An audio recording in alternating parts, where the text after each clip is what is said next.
Hello বন্ধুরা, আশা করি সবাই ভালো আছেন। তো ইন্ডিয়ান ভিসা সম্পর্কে আরেকটি নতুন তথ্য নিয়ে হাজির হলাম। তো আপনারা কবে থেকে নতুন করে অ্যাপয়েন্টমেন্ট ডেট নিতে পারবেন এবং নতুন করে পাসপোর্টটি ভিসার জন্য জমা দিতে পারবেন ইন্ডিয়ান ভিসার জন্য। তো সেই ব্যাপারে কিছু তথ্য দেব। সেই সাথে অনেকেই বলছে বেনাপোল বর্ডারের তথ্য ও কী অবস্থা, বা বেনাপোল গেদে বর্ডারের কী অবস্থা, প্রত্যেকটা বর্ডারের তথ্য আপনাদের মাঝে শেয়ার করব। তো প্রথমেই ভিসার ব্যাপারে কথা বলবো।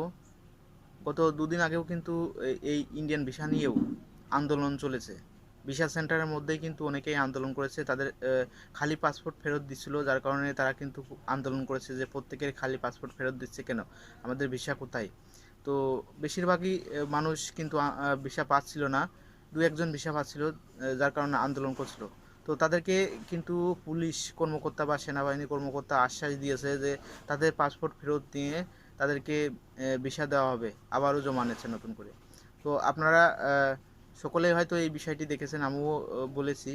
তো তারা আবারও আশ্বাস দিয়েছে যে নতুন করে খুব দ্রুতই ভিসা কার্যক্রম চালু হবে ইন্ডিয়া বাংলাদেশের মধ্যে।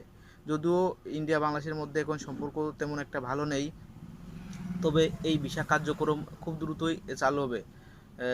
ইন্ডিয়ান হাই কমিশনার সবসময় কিন্তু বাংলাদেশের সাথে সম্পর্ক রাখতে চায়, ভিসা তারা দিতে চায়, তাদের সাথে একটা ভালো সম্পর্ক হোক, সেটা চায় ইন্ডিয়ান হাই কমিশনার বাংলাদেশের সাথে।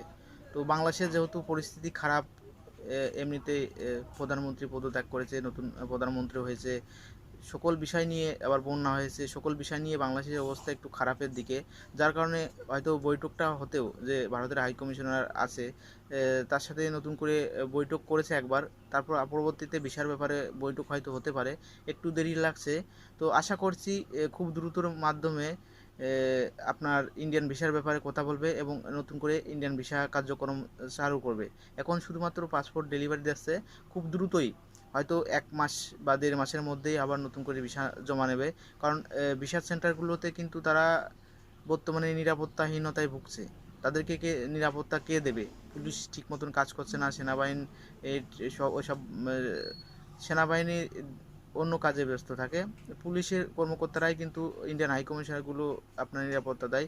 তো তারা ঠিক মতনে অনেকেই কাজে জয়েন করেনি, তারাও কিন্তু কিছুদিন একটা আন্দোলন করলো কিছুদিন আগে।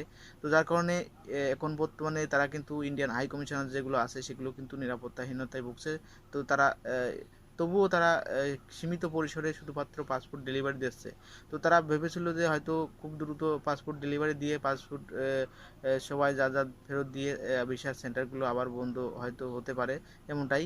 কিন্তু বাংলাদেশের যে ভিসার চাহিদা, সেটা নিয়ে কিন্তু আন্দোলন হয়েছে, অনেক সংবাদ মাধ্যমে এসেছে।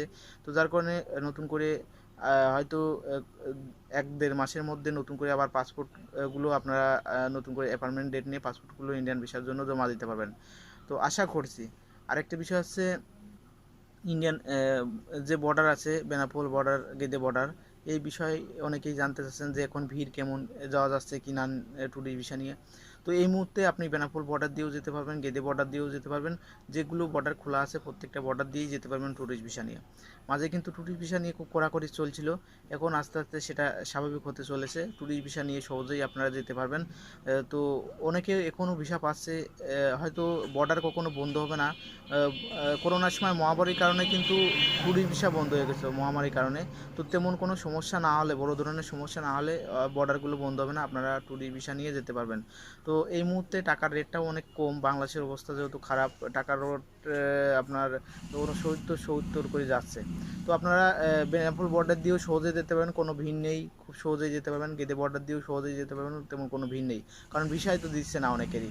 ভিসা আগে যারা ছিল, আগে যাদের ভিসা লাগানো ছিল, তারাই শুধুমাত্র যাওয়া আসা করছে, কিন্তু খুব কম সংখ্যক লোক যাওয়া আসা করছে। তো আপনি এখন এই মুহূর্তে গেলে খুব সহজেই যেতে পারবেন, কোনো ভিড় নেই, খুব তাড়াতাড়ি আপনি বর্ডারগুলো পার হতে পারবেন।